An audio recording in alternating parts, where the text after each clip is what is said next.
revolutionary power will strike the enemies to annihilate them. Tensions rise as North Korea taunts the United States, showing off its military firepower. But our commander-in-chief has already shown he's not afraid to use the world's most powerful military. Tonight, Governor Mike Huckabee and Ambassador John Bolton weigh in live. And why would any city want to say, no, you can't remove these people? They get to stay in our community. It makes no sense. I take you inside the Department of Justice for a sit-down with the Attorney General of the United States. Immigration, sanctuary cities, law enforcement, all on the agenda in a primetime exclusive. But I've talked to police officers. They think this is crazy. Plus, so we drop a bomb on Afghanistan, good or bad? Complicated. Complicated. Street Justice heads to President Trump's front door to ask opinions about our military action in Afghanistan. We bombed Afghanistan. Was that good or bad? Wait, when did we bomb Afghanistan? Wake up. Justice starts now. Breaking tonight, North Korea attempts but fails at a missile launch. Hello and welcome to Justice. Live from our nation's capital, I'm Judge Jeanine Pirro. Thanks for being with us tonight. It's not known what type of missile it was, but the U.S. military is confirming now that North Korea did attempt to fire a missile, but it exploded on launch and failed. We're told President Trump has been briefed on the situation. Governor Mike Huckabee and former Ambassador John Bolton join me tonight to discuss. And in a few moments, the missile attempt and more with Fox News military analyst Colonel David Hunt and General Tom McInerney. First, I'm joined on the phone by Fox News reporter Greg Palcott, who is in Pyongyang right now and has been following this breaking story. Greg, what can you tell us? Judge, the news came over just about 2 hours ago. Didn't come over from the North Korean government, though, I might add. We've talked to officials here, and so far they're not giving us any word. My guess is there will be no word. That they hate to talk about failures. The word first came from the South Korean military. We spent some time with them last week, and they surveil closely what's going on here. And what happened just before dawn was a launch at the Sinpo site on the east coast of North Korea. It looks like an intermediate-type range missile, a Scud extended type missile was attempted to have been launched at that site and failed just about shortly after takeoff. That was confirmed also by the United States Pacific Command. Something was expected, Judge. Yesterday, North Korea time, that is Saturday, was the 105th anniversary, the birthday of the founder of this country, Kim Il-sung. It is the biggest day of the year. It is a day within the past, and we've been on the ground here and seen it happen in the past. They have launched other missiles. There was some speculation about whether they might even try to detonate yet another, a sixth nuclear device. It didn't happen in the days before. It didn't happen on the day of, although we saw a massive Saturday military parade here. They tried to have happened the day after, apparently. Again, failing just after liftoff. There have been reports, solid reporting, that what the United States is trying to do is cut off some of these launches shortly after liftoff using cyber warfare. We can't say that whether that was the reason for this or not, but it could be a cause.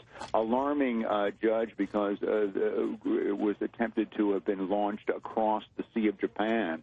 Certainly well within the range of these intermediate missiles is Japan, where one of our closest allies, of course, but also 35,000 U.S. service members. And North Korea specifically said that with their mid-range missiles, they could easily target our troops in Japan and South Korea, even as far as Guam. And, of course, as you've been reporting, I'm sure to your viewers, that the big concern is the intercontinental ballistic, the long-range missile that they are working on very closely with a nuclear tip that could be a nuclear targeting of the United States. We don't think that we are to that point yet, but that is a concern. One more note about the parade marking this anniversary date of the founder that we watched on Saturday. There were new intermediate-range missiles, including submarine-launched missiles, on display along that parade route. Where the missile was launched today was near a submarine base of the North Korean military, and we even saw some prototypes of intercontinental ballistic missiles on display as well. So Kim Jong-un, the leader here, very actively working on both the missile and... Analyst. All right, gentlemen, to the two of you, and I'll start with General McInerney and then to Colonel Hunt. No surprise. In fact, yesterday I expect that most of us were thinking that there might have been some type of missile launch yesterday. Correct, General McInerney? Absolutely. But okay. It had an accident. Yeah, let me ask you this, General Hunt. Do you agree? We expected something yesterday, something of some kind. Yeah, some kind of provocation, yes. Okay, now let's talk about what kind of provocation or launch. We don't know exactly what it was, but what we do know is that North Korea is a nuclear power, having already launched 5 nukes, and talk was that on the anniversary of his grandfather's birth that there might have been a 6th launched. Is there the capacity on the part of North Korea to launch with this supposed intercontinental ballistic missile a nuclear weapon toward us? I'll start with you, General McInerney. Well, they don't have that capability right now. They are developing what they call KN-08 and KN-14 that are mobile ICBMs that can reach the United States. That's why they're testing these other intermediate-range missiles, as well as doing the nuclear weapons testing, not only for North Korea, but they're also doing it for Iran. And Colonel Hunt, your response?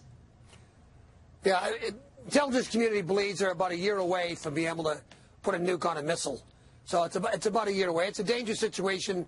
Like you already said, they've blown up 5 on the ground, and they're a massively aggressive nation. All right, and what has set off Kim Jong-un? I mean, I'm assuming that, although it's up to you to comment on this, you know, what is that he's got a normal state of mind, but what set him off that he says he vows to confront President Trump with full-out war and a merciless response to U.S. provocation, whereas President Trump has simply said North Korean problem will be taken care of? I mean, what is the North Korean problem, General McInerney? Well, he's an unstable leader. He is trying to keep power. He's very young. He doesn't have a lot of experience.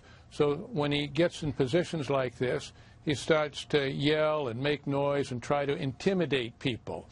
And he's not going to intimidate this president, and he's not going to intimidate our allies. Well, Colonel Hunt, what is our military capacity compared to North Korea's? I mean, we are the world's strongest military power, are we not? Yeah, we're the greatest nation, military's greatest power on the planet. We've been fighting now for 16 years, so we're extremely good at this. The issue, though, is that North Korea is important because of Seoul, Korea. 30 miles south of the demilitarized zone, on the DMZ, North Korea has 15,000 artillery pieces. And the problem is, for us to do anything, North Korea will still get a massive strike on a defenseless 10 million city. So that its soul is held hostage to anything that's being done or considered about North Korea. All right, General McInerney, I mean, what Colonel Hunt is saying is that we are literally held hostage to an attack if he finds out about it. He, meaning Kim Jong-un, because he'll take out Seoul, South Korea. And by the way, our Vice President Pence is literally hours away from landing in Seoul, South Korea. So is that how it would happen? Well, that's the narrative, Judge, but the fact is we know exactly where those hardened artillery sites are. We call them HART sites. We have their latitude and longitude with GPS. So we have ways of attacking those sites, MOAD, and longitude with GPS.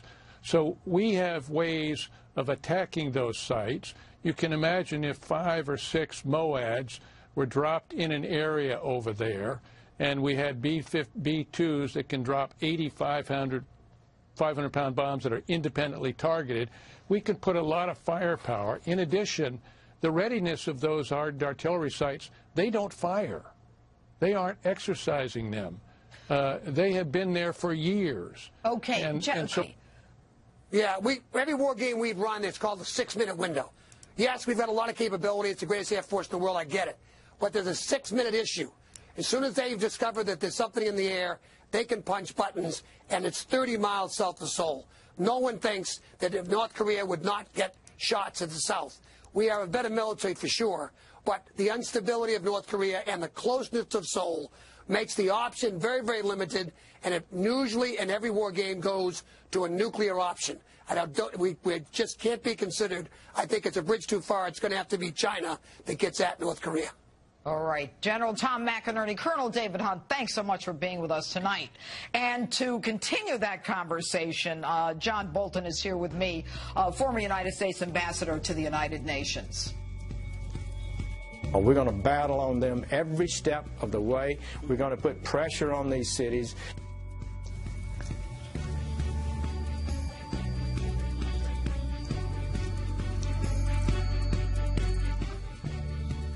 All right. And Colonel Ambassador John Bolton, thank you for being here this evening. All right. I want to continue with that conversation.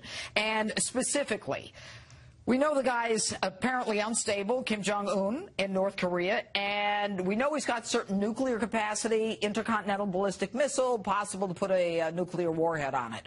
What I didn't get into, and it's a time issue, is, the electromagnetic grid, which has always been an issue for me and a big concern for me, especially as it relates to their capacity, putting a nuclear warhead and impacting our grid. But you are the expert who can talk about why President Trump is trying to engage the president of China to hold back Kim Jong-un. Is that the way to approach this? Well, look, we've had 25 years of negotiation with North Korea to try and persuade them through diplomacy to give up their nuclear program, to try and coerce them through sanctions to give up their nuclear weapons program. They've all failed, and there's a reason for that.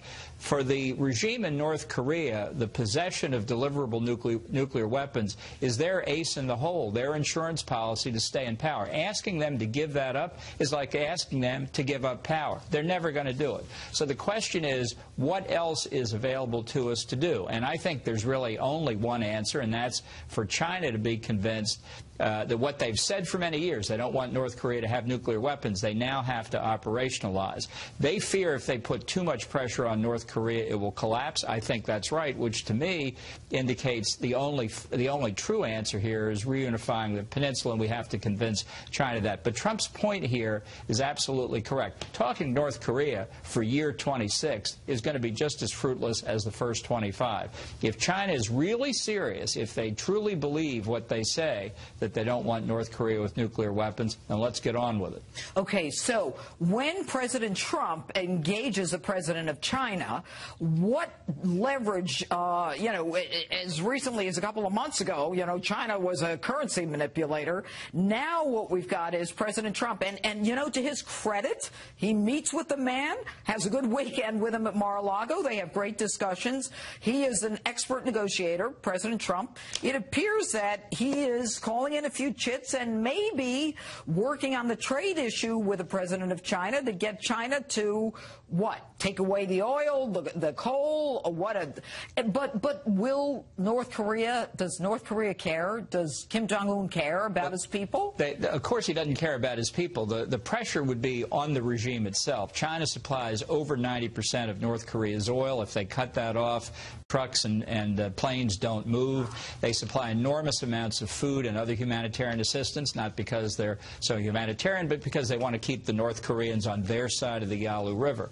So I think Kim recognizes that if China withdraws support, he's in trouble. But this is where it gets difficult, because if the regime collapses, China worries that without an agreement with the United States, the South will take North Korea back and American troops will be on the Yalu River, which they saw in 19 1950 and didn't like then. Fortunately, there's a deal here, because we don't want to be on the Yalu River either. We don't want our troops pinned down there. There is a way to get to China on this. I think perhaps that's what the president's trying to do, but I also think he knows that the situation with the North is acute enough now that he's not going to give them forever. The fact is, as your panel was just discussing, the North is very close to having a deliverable nuclear weapons capability that can hit the United States. And that's the real point to China and Xi Jinping. We're not going to wait forever. I understand the dangers to the civilian population of Seoul if hostilities break out. Nobody takes that lightly. But let's be clear for an American president what the calculus is.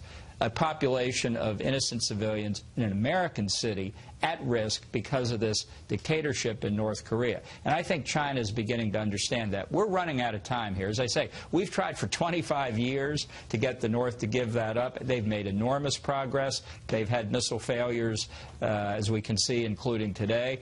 But there's no question that the estimate is right. They are very close. I hear in your voice and your words that this is really serious, that we have a calculus to make, possibly Seoul or the United States. Look, it's in the very near future, a year, 2 years. And let's one other thing. Yes. Iran can buy from North Korea the next day whatever North Korea possesses. So it's two threats, Iran and North Korea. Not a good situation. Ambassador John Bolton, thanks so much for being with us this evening. And more on this ahead with former candidate for president Mike Huckabee. He's also here live. But next. We're going to battle on them every step of the way. We're going to put pressure on these cities. Inside the Department of Justice here in Washington, I sit down with Attorney General Jeff Sessions, who talks tough and gets specific on how to stop those sanctuary cities that defy the federal government. And later, were you surprised that Donald Trump did it? Nope. I've been waiting for him to do it. But he said he wasn't going to do stuff like that. Well, he changed his mind. You know, he's the king of changing his mind. Street justice time at the White House. What do voters think about the president's bold move in Afghanistan? Stay with us. Justice rolls on in an attempt. We're monitoring the situation. The president has been briefed. We'll keep you updated. Meantime, tonight, I sat down with the Attorney General of the United States, Jeff Sessions, inside the Department of Justice.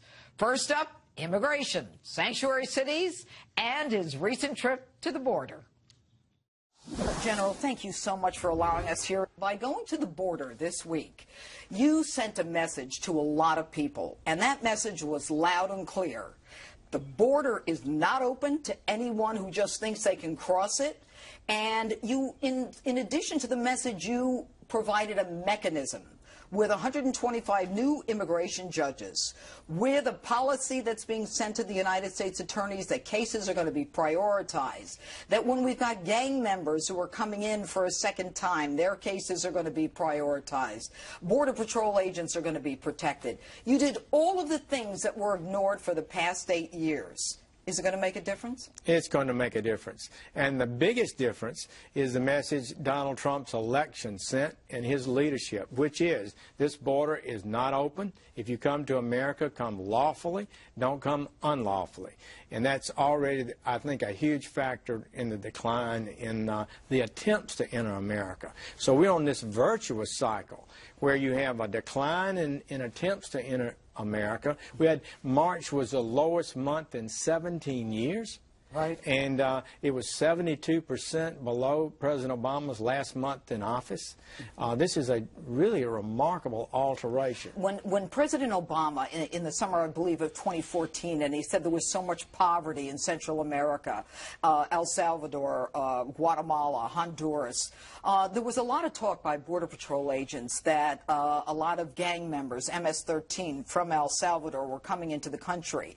Border Patrol agents and sources were telling me that a lot of them were saying, yeah, I'm a gang member. What are you going to do about it? You have to let me in. With the influx of all of them, they're here. So even if we do close that border, and I believe that the message is there, the mechanism is in place, you put it in place. Now, what do we do with the ones who were here? How do we find them? How do we identify them, and how do we move them out? we're going to go after them. We can defeat those gangs. In 2006 or 2007, MS-13 was severely damaged. Its murders and crimes were way down, but they've come back over the last decade, and we can do it again. We are going to do it again. They need to know right now we're coming after you, and other gangs too. But the MS-13 is a particularly violent gang group, and it does need to be stopped, and we can do it. And then we're going to deport them after they've been convicted and served their time, and it's not going to be so easy to get back in the country. Well, let me ask you this. You and I both understand what it takes to get initiated in this MS-13 gang. It's Murder Incorporated. I mean, that's what they do. If we have someone who is entered illegally and is simply a gang member, but a gang member of MS-13, is that grounds to prioritize their case and remove them? Yes. No person can come into the country illegally and not expect to be deported. I mean, where did this come from? So somebody gets past the border, they spend a week in the United States somewhere, and then they're caught. They get to claim they don't have to be deported, don't deport me. That makes no sense at all. So we need to restore lawfulness. We need to tell the people, don't come illegally.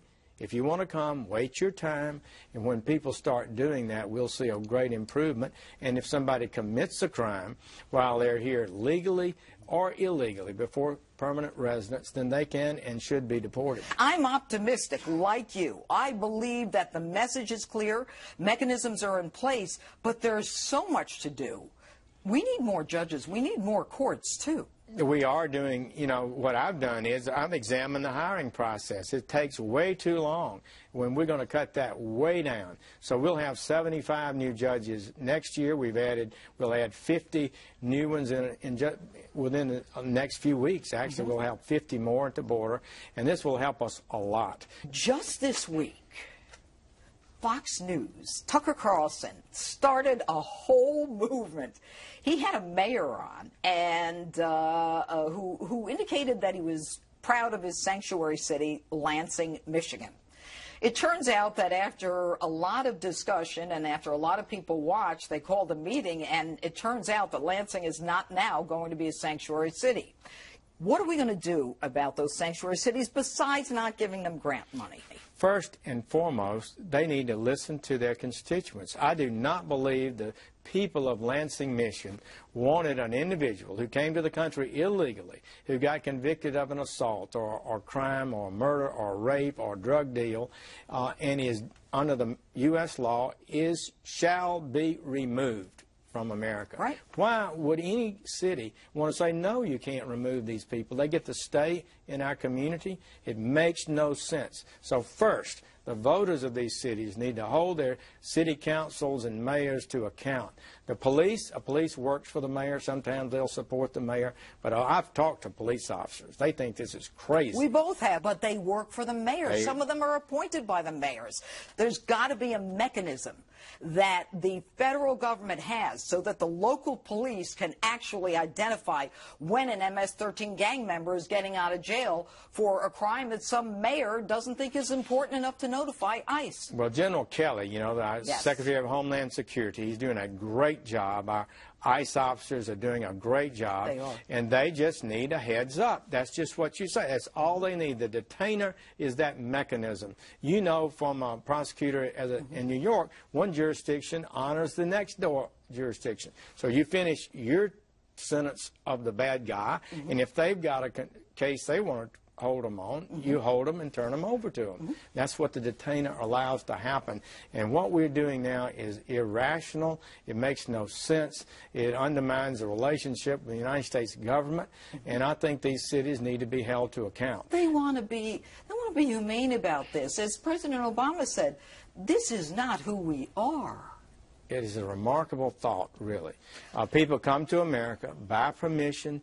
They get a visa. It says I can come here for a time, or they break in the border illegally. But they're here at our sufferance. And if they commit a crime here, the law says they shall be deported, not maybe. Exactly. Shall be deported. Okay. And I don't understand all this. We've got to keep the pressure up. We're going to look at these grant programs. If you're not cooperating with the federal government, you're going to lose grant money.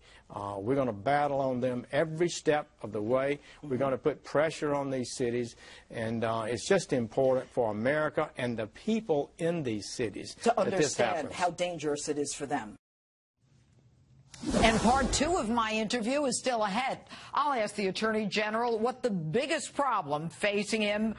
A failed missile launch by North Korea, the missile exploding almost immediately. The U.S. military saying the attempted launch came from North Korea's east coast. The type of missile is still being assessed. Defense Secretary Jim Mattis says the president is aware of the failed launch but has no further comment.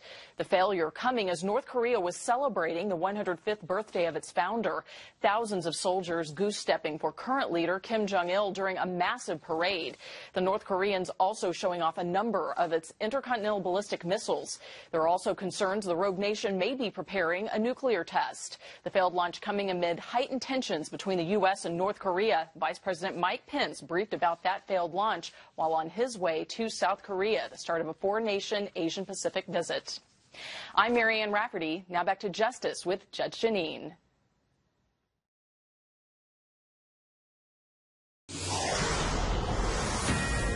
Breaking tonight, an attempt and failure by North Korea to launch a missile. Welcome back to Justice. Joining me now, former governor of Arkansas, one-time candidate for president, Mike Huckabee. Governor, thanks so much for being here. Now, you heard the breaking news from North Korea. What's got this lunatic Kim Jong-un all riled up? Well, you hit it right. I think there's a saying we say down here in the South said about somebody, he just ain't right. And when we're talking about Kim Jong-un, it's fair to say he just ain't right. This is not a person who is rational. He does not think in the terms of statecraft. He thinks in the terms of publicity and showing off. And so when he sees tomahawks hitting Syria, he sees Moab hitting Afghanistan, he's not getting much attention. So he decides that he's going to make a power play. So he has this big parade and military exercise on the 105th birthday of his grandfather. And then he decides he's going to light the candle on a missile and show us how tough he is. The only problem is the missile blows up on the pad. But this is a guy we have to take seriously, not because he is serious, but he's seriously delusional, seriously crazy, and would seriously use whatever weapon he could get his hands on. And that makes him a threat not just to South Korea, but to the entire planet. And, Governor, with all of the show of the, what looked like an intercontinental ballistic missile and the military hardware and the goose-stepping and, all of the, the craziness and the excitement, whether it was show, whether it was real, it seems as though he has to prove something. And, of course, the failure of the missile launch. And earlier, Greg Palcott seemed to suggest that the failure might have been due to some kind of cyber warfare interference, which I thought was fascinating. That hasn't quite yet been confirmed. But there is an attempt, obviously, by this country to put a stop to whatever it is he's trying to do. But he clearly has the ability to affect some of our strategic areas in that part of the world. But let's talk about what has happened in the last week or 10 days with Syria and Afghanistan. Here we are on the eve of Easter, Passover as well, the genocide of Christians in the Middle East, the birthplace of Christianity. And we've got a president who kind of changed and said, even though he wasn't getting involved in the Middle East, he saw those babies and he sent over 20. His own military. He trusts them. He believes in them. He knows they're the best in the world, the best it's ever been. And if they say, Mr. President, here's what we can do to respond to that, he doesn't spend weeks wringing his hands. He says to them, go get the job done. That's why you're there.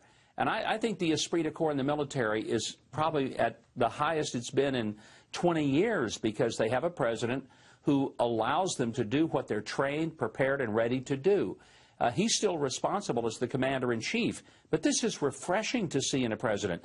And the release of the Moab bomb in Afghanistan was, again, a reminder that he is not sitting there and fretting over whether or not it's going to be popular. He's doing what he believes is necessary to take ISIS out. That's what he said he was going to do, and he's turned loose the wrath of the military to get that done. Thank God.